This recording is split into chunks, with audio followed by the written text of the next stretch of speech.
Hi, I'm James Brookes, and welcome to From the Factory Floor, a conversational podcast about all things startup and tech, brought to you by the folks at Thestartupfactory.tech. So after a bit of a hiatus, we're back. So obviously we're back to From the Factory Floor. I'm your host, James Brookes, and I'm on my own today from the TSF team, but I'm very kindly joined by TSF's newest project, the newest startup that we've onboarded, and that's Andy. Hi, how you doing, Andy? Hi James, yeah, how are you? You okay? Yeah, not so bad. It's sort of getting towards that Christmas spirit now, so it's a nice time of year. So obviously, a lot of people know all about me, so I think it's only fair that you get your fair chance to tell everyone about you and about what your startup is. Yeah, no, absolutely. No, thanks, James. I appreciate the opportunity to do this as well. And yeah, so I'm Andy. I'm Andy Shuttleworth. I'm co-founder of Co-Stratify and CoPerceptuo. So I've been in the IT industry about 20 years. About half of that has been in consulting, and I've had a great career out of that. To be honest, over the last 20 years, I've worked all over the world. Started out in the IT outsourcing world, and then kind of always wanted that niggle of having my own business. And that's what I've done really, I suppose. Um, but yeah, more focused recently on kind of public sector, charities, those sorts of organisations. I've worked with some massive conglomerates, multi-billion size organisations. I say North America, out in Hong Kong, across all of Europe. But yeah, mostly over the last kind of 5-6 years, concentrate really on the public sector and working a lot within NHS organisations, local government organisations. And it's fantastic because they're a really complex organisation to work with, and I love that kind of challenge of those multiple pressures that come in from those sorts of organisations. Really, No, because it's one of the things. Obviously, when we started talking, I can't remember when it was. Now it feels like everything's moved rather quickly recently. But obviously, the fact that obviously you've got so much domain experience in both consulting in IT and obviously in the sectors that you're looking at that with your co-stratified business that you founded, that obviously when you came to us to discuss your new venture in CoPerceptuo, it was almost a no-brainer that we wanted to work with you. Obviously, you're very friendly, very amicable person. So, do you want to tell us a little bit about CoPerceptuo and where the sort of the genesis of this came from? yeah, definitely. So, I mean, Co-Stratify as an organisation, that I guess you'd explain that as a management consultancy. We focus on IT strategy as part of that business. I've been around for about 4 years in that, and over that 4 year period, we've used this set method of kind of standard as is to be type approach to delivering consultancy engagements. And as Mm, part of that whole as is mapping, with a client, um, we've managed to build out a really strong procedural way of doing that, and it's built around a kind of a bespoke data model mm, that we use to, as I say, collect various different aspects of metadata. Really, I'd describe it about that IT service and how that IT service fits into the wider organization. And it felt like Co-Perceptuo. It's just a natural progression from that, I guess, into an application, taking that data model, putting a front end basically on that and making it as easy as possible to get that data into that data model so that we can analyze that, generate those insights, those charts, and ultimately give clients that information as to which to make decisions on their digital transformations, whether they want to overcome a particular problem, whether they want to make a business case for change. It's all of those sorts of different elements of data that we can pull from that gives that client that kind of conversation starter with their execs, or um, gives them that kind of information to build those really strong, compelling business cases. Yeah, 'cause it always felt to me like a lot of the startups we've worked with before, and that it's a sector which seems ripe now for technology disrupts. Like consultancies have always done what they've done. Like I say, it's almost very very cookie cutter in some ways. Like obviously bespoke to various clients, but the core of what you do, almost like with some due diligence, is from my own perspective and my experience of they're always like you ask. There's a core of questions which you then build around to be able to actually make that work. So actually finding a way of bringing that into consulting in what is a huge market in a way that I don't think anyone's actually tried this before, have they? Yeah, and I think that one of the major things that we concentrate on here is the ethics. I think there are some organisations out there, and that there are kind of some of these consultancy engagements are led towards a product or a service sale at the end of that consultancy um, engagement. And we've always felt like, in co-stratify, we don't want to do that. We want to actually be true client side advisors, and be on the side of the client, and whatever that outcome is of that engagement, that's the answer. We're not leading to that towards a product. And we feel that, by bringing this product to market, we can put that in the hands really of the client, to build this set of data themselves, and generate some of those insights.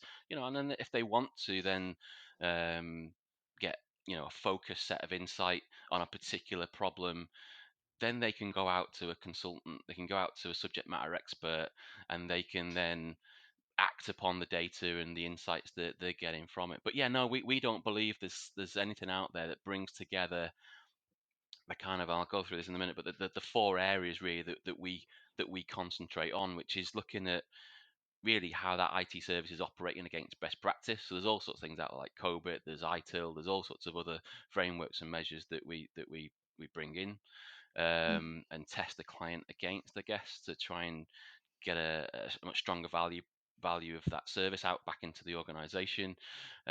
We look at why IT is actually needed in the first place. So where does that sit in the organization? How is Yeah. that used across a particular service or an organizational department? And why are they using it? What's the need for that? We'll look at the actual cost of IT as well. And that's one thing that, when I first started doing consultancy, a lot of consultants kind of shied away from, because it was just too hard to get a view of actually, where the costs would come from, because there's so many layers to that cost analysis in IT. It's so Mm. so complex to do that. And then the last thing, of course, is we look at what the consumers of those IT services think of IT, and how it could be better. Really, what do they want? Where should the focus be?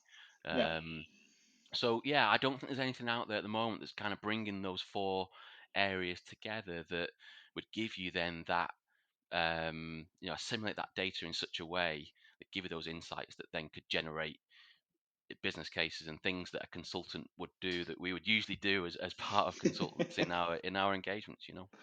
Yeah, and it's because obviously to actually embark on something like this, which, like you say, is, has the potential to really shake up how the sector operates towards IT consultancy. What's been sort of the challenges around actually doing that? Obviously, you've got your background in IT consultancy and being able to do this sort of as yourselves, and then now moving that into the more data, the more platform-based ideas. What's been the biggest challenge that you've sort of dealt with like so far? I know obviously it's quite early in the journey. Yeah, we've had a couple. I'll be honest, we've had a couple of bites at this. We have had a couple of bites at trying to get an application together. I think we did something in Power Apps kind of a couple of years Mm, ago, and that was great. But then we hit some challenges around the data model and the data usage, and how we're collecting that, and then the limitations of some of the Power Apps kind of platform, I guess, in terms of what we were looking to do, because it's quite a complex data model mm, that we're dealing with. Then we actually hired an offshore organization to do another version of an application. And I think, to be fair, I think we approached that in the wrong way. We're not really developers, although we've got a strong background in IT. We're not, yourself. There's a different way of planning and structuring an application development project. yeah. And we just didn't gear up for it in the right way at that time. So yeah, this is kind of the third bite, really, I suppose, at trying to get an application out there, and it has been difficult. We've learned a lot though over that 3 years of kind of trying to do this, I guess. And that's what I like about the engagement we've had so far with TSF. I think it's, there's clearly a very, very strong professional nature to TSF in terms of how we start the project, where the project is coming from, what are going to be some of the key principles of the project. Okay, let's have a look at what you've done, but actually let's bring our ideas to this as well, and then let's plan that out, and let's get those user groups in place. Let's get the agile testing methods in place, etc. So yeah, it's clear that there's a very structured professional approach there, which gives me every confidence, this obviously, that we're going to get to a very, very strong product at the end of this. Well, we try our best at least, in spite of the podcast. But no, I think obviously when people come to us like yourselves who've got so much domain experience, have actually tried to do this before, and you had so many learnings, I think you made it very easy for us to actually understand what it was you're trying to achieve, being able to do the scoping sessions as we do them, to actually understand the scope, like I say, limit that down to the MVP and what really is needed, and how we can then support with the testing, how we can bring in those methodologies to be able to get as much feedback as early as possible and then build that into the project so that when the MVP does go live in hopefully a couple of months' time, Yeah. CoPerceptuo will be ready to fly, and you'll already have customers warmed up and ready, which is really what I think some people miss with MVP. Is it should be ready to be used, should be sellable. It has to be Yeah. minimum viable. The viability is someone going to pay for this and use it? It's the minimum marketable product almost at times is the old term that some people used. But no, I think so far the process with yourselves has been great, and we're really looking forward to the development and seeing what comes after the MVP as well. Yeah, no, likewise. And I think just on that, I think, the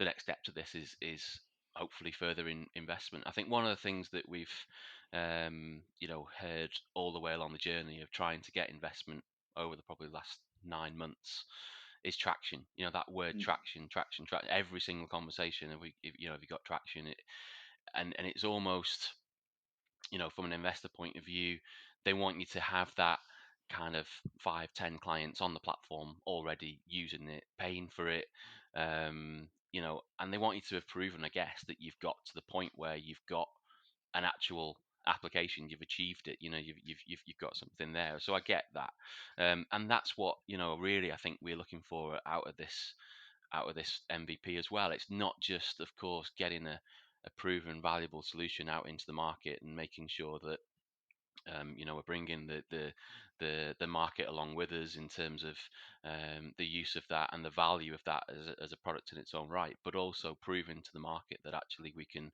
do this, we can get something out there, and then we can go and get those further rounds of investment to really build out some of those other features and functionality that we think really fits nicely in the market.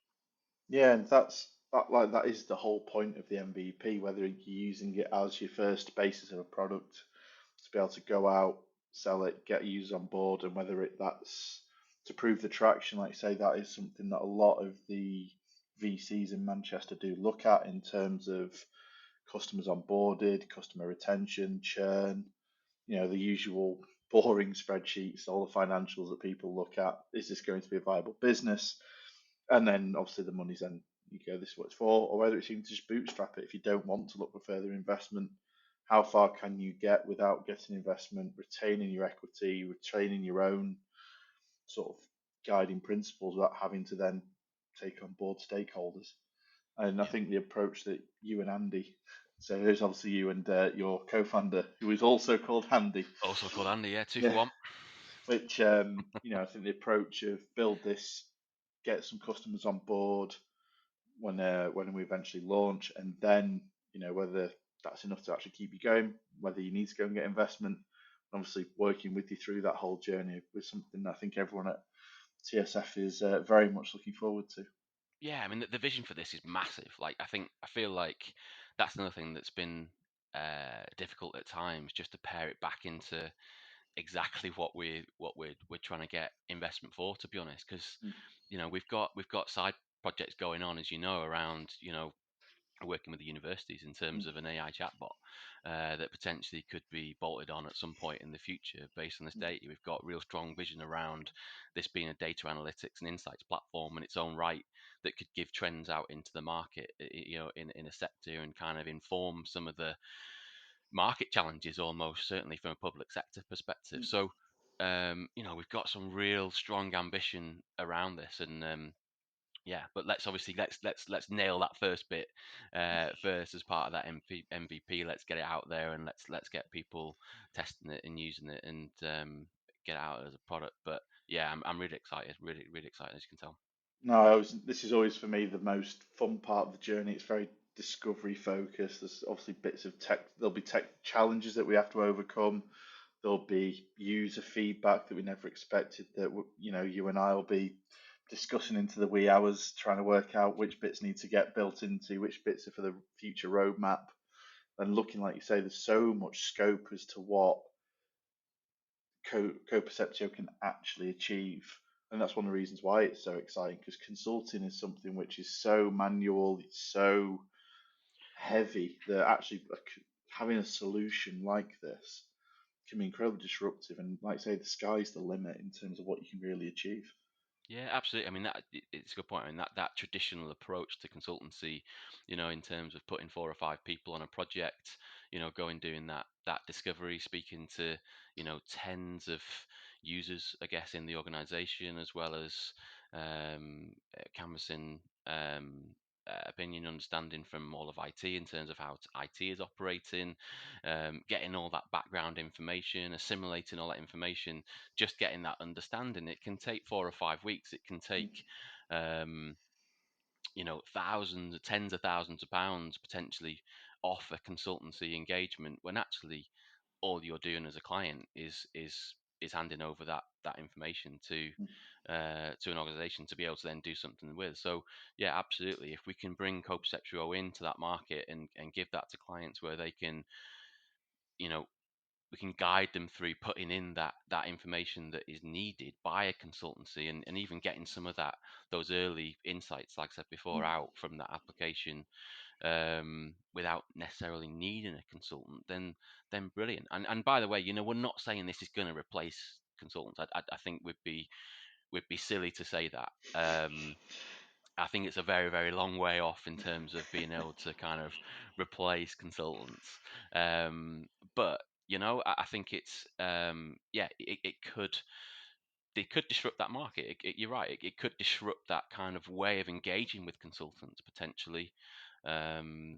In the future, by having this there as a set of knowledge that could then be used by consultants, as I said, and those SMEs to kind of, those subject matter experts to be able to then give some focused advice on a particular problem that they have in, or look at that data and strategically, intervene in a particular point that says, you could be doing this in this way, and that will give your end users this value, Mm. and so yeah, no, I think there is a big play of that in terms of around that in terms of disruption, absolutely.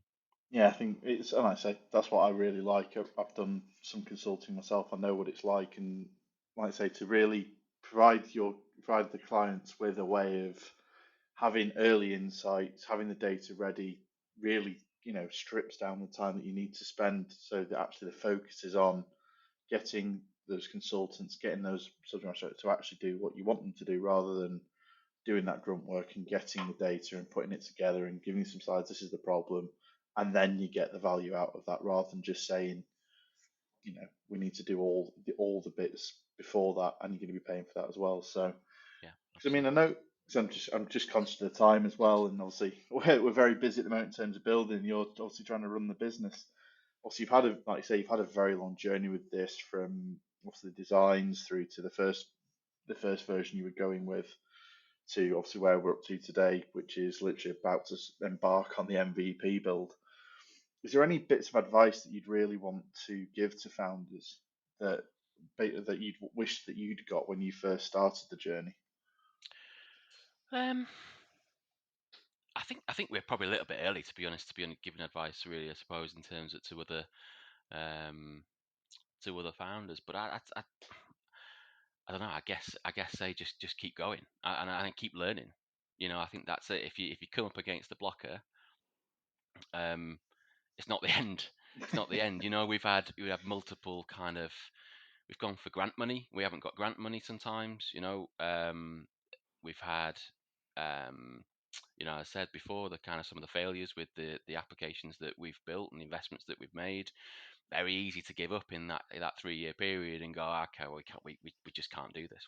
That's not the case. It's you just got to keep going and look at that next challenge, what you're trying to achieve, and go, okay, right, okay, let's replan, let's refocus, and let's go after that. And I say, surround yourself as well by people who've had this experience before and know what they're doing. In effect, I think a very simple example of that is I've had some great input over the last 9 months in terms of like just pitch decks, simple stuff around pitch decks, how to frame your pitch, and just very simple stuff like that. So, yeah, but keep learning. Surround yourself with those people that know what to do, and keep learn from them, and just keep going. Yeah. I think that's honestly, of all the advice that we give to founders, that's always the one that's the most important. So you might say you're on the journey, but that's the biggest piece of advice is if you've got an idea and you believe in it, like you say, if you just give up at the first hurdle, you might well, there's always the pitch of, digging through a wall. Eventually there's gold on the other side. You don't know how far it is, but if you stick to it, you should get there.